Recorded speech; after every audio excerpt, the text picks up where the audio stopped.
بسم اللہ الرحمن الرحیم۔ السلام علیکم خواتین و حضرات، رمضان المبارک کا مہینہ بے شک بہت ہی برکتوں والا مہینہ ہے،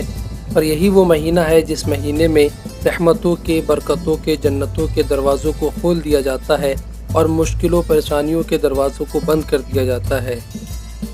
یہی وہ بابرکت مہینہ ہے جس میں سنن و نوافل کا اتنا ثواب ہے جو اور مہینوں میں فرض ادا کرنے پر ملتا ہے، اور ایک فرض ادا کرنے کا اتنا ثواب ہے جیسے 70 فرض ادا کیے ہوں۔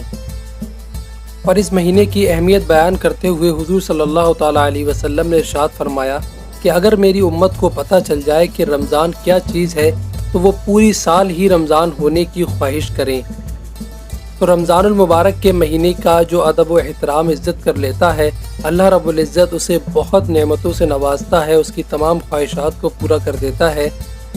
اس ماہ میں خوب برکتیں لوٹنے کے لیے ہم کو چاہیے کہ اس مہینے کا خوب ادب کریں، خوب احترام کریں، اور خوب پابندی سے روزے رکھیں، اور رمضان کے ہر مسائل کو جاننے کی کوشش کریں۔ آج کے اس لیکچر میں ہم روزے کے متعلق کچھ اہم مسائل جانیں گے اور ان کاموں کو ڈسکس کریں گے، ان چیزوں کا ذکر کریں گے جن سے روزہ ٹوٹ جاتا ہے، روزہ فاسد ہو جاتا ہے، جن کا جاننا بے شک بہت ہی ضروری ہے، کیونکہ ایسے کام ہم شاید سوچتے ہوں کہ ہمارے روزے ہو رہے ہیں، لیکن ساتھ ہی ساتھ ناعلمی کی وجہ سے ہم یہ بھی کام کر رہے ہوں جن کی وجہ سے روزے ٹوٹ جاتے ہیں، فاسد ہو جاتے ہیں۔ تو آئیے جانتے ہیں پہلی وہ چیز جس سے روزہ ٹوٹ جاتا ہے۔ تو پہلی چیز یہ ہے، بہت نارملی ہے، جو اصل روزے کی ڈیفینیشن میں ہی آتی ہے، وہ یہ ہے کہ جان بوجھ کر کسی بھی چیز کو کھانا پینا یا ہم بستری کرنا، اس سے روزہ ٹوٹ جاتا ہے۔ اور دوسری بڑی چیز حقہ، سگار، سگریٹ، چرس، گانجا، یہ اس طریقے کی تمام چیزوں کا استعمال روزے کی حالت میں روزے کو توڑ دیتا ہے۔ بہت سے نوجوان سوچتے ہوں گے کہ یہ دھواں ہی تو ہے جو اندر جا رہا ہے، یہ حقے کا بس دھواں ہی تو ہے، ہم کچھ کھا نہیں رہے، کچھ پی نہیں رہے، تو اس دھوئیں سے روزہ نہیں ٹوٹتا ہوگا، لیکن ایسا نہیں ہے۔ چرس، گانجا، سگریٹ، حقے کے دھوئیں اور ان کے استعمال سے روزہ ٹوٹ جاتا ہے۔ اور اسی طریقے سے پان، تمباکو کھانے والے، وہ لوگ یہ سوچتے ہوں کہ ہم بس منہ میں تمباکو رکھتے ہیں، اس کو جو تھوک ہوتا ہے باہر تھوک دیتے ہیں، یا پان کھانے والے کے پان کے لعاب کو باہر تھوک دیتے ہیں اور گلے سے نیچے تو جاتا نہیں ہے، تو اس وجہ سے روزہ نہیں ٹوٹتا ہوگا، لیکن ایسا نہیں ہے۔ اگر زبان پر اس کا سواد معلوم ہوا اور تھوڑا سا بھی گلے کے نیچے اتر گیا یا نہیں بھی اترا تو بھی ان تمام چیزوں کے استعمال سے روزہ ٹوٹ جائے گا۔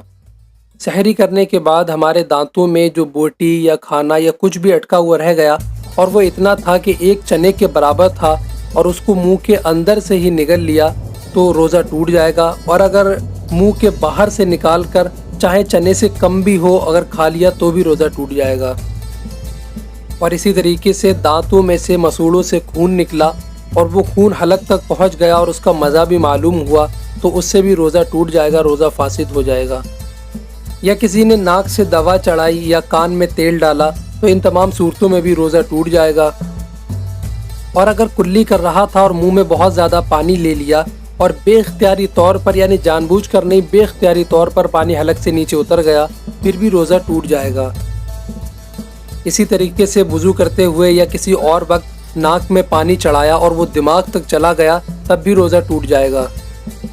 اور آنسو یا پسینہ منہ میں چلا گیا اور وہ 2 قطروں سے زیادہ ہے اور اس کا مزہ پورے منہ میں معلوم ہوا، پورے حلق میں معلوم ہوا، تو اس صورت میں بھی روزہ جاتا رہا، روزہ ٹوٹ گیا۔ اور اسی طریقے سے اگر کسی شخص کو بے اختیاری طور پر منہ بھر کے قے آئی، یعنی اسے الٹی ہوئی اور وہ منہ سے باہر نہ آ پائی اور وہ اندر ہی اس کو نگل گیا تو اس صورت میں بھی روزہ ٹوٹ جائے گا۔ اور اسی طریقے سے سحری کے بعد یہ معلوم نہیں ہوا کہ سحری کا وقت ختم ہو گیا ہے، وہ سمجھتا تھا کہ سحری کا وقت ہے، لیکن سحری کا وقت ختم ہو چکا تھا اور کھاتا رہا، پیتا رہا، یہاں تک کہ بعد میں معلوم ہوا کہ اس وقت جب میں کھا رہا تھا تو سحری کا وقت نہیں تھا، تو اس کا روزہ ٹوٹ گیا، روزہ اس کا نہیں ہوا۔ اور اسی طریقے سے یہ سوچا، یہ گمان کیا کہ سورج غروب ہو چکا ہے، اب مغرب ہو چکی ہے، اور کچھ کھا لیا، افطار کر لیا، بعد میں پتہ چلا کہ سورج نہیں ڈوبا تھا، تو بھی روزہ ٹوٹ گیا، روزہ فاسد ہو گیا۔ یہاں پر ایک بہت اہم بات یہ بھی ہے کہ اگر دوپہر میں کسی کو دھوکے سے پانی وغیرہ حلق سے نیچے چلا گیا اور روزہ ٹوٹ گیا تو باقی کا جو دن بچا ہے اس میں بھی روزدار کی طرح رہنا واجب ہے۔ اور پھر اگر کسی نے لوبھان یا اگربتی کے دھوئیں کو جان بوجھ کر ناک سے اوپر لیا اور وہ حلق میں پہنچ گیا تو روزہ جاتا رہا، روزہ ٹوٹ گیا۔ اور اگر کوئی شخص روزے کی حالت میں منجن یا ٹوتھ برش کر رہا تھا اور جو ٹوتھ پیسٹ کا جو سواد ہے وہ حلق سے نیچے تھوڑا سا بھی اتر گیا تو روزہ ٹوٹ گیا، اس کا روزہ فاسد ہو گیا۔ دوستو، یہ تھے روزے سے متعلق کچھ اہم مسائل جن کا جاننا ہمارے روزے کی صحت کے لیے بہت ضروری تھا۔ اللہ پاک سے دعا ہے اللہ رمضان المبارک کے تمام عبادتوں کو، تمام روزوں کو قبول فرمائے۔ ابھی کے لیے بس اتنا ہی، پھر ملتے ہیں رمضان سیریز کی نیکسٹ ویڈیو میں۔ اللہ حافظ۔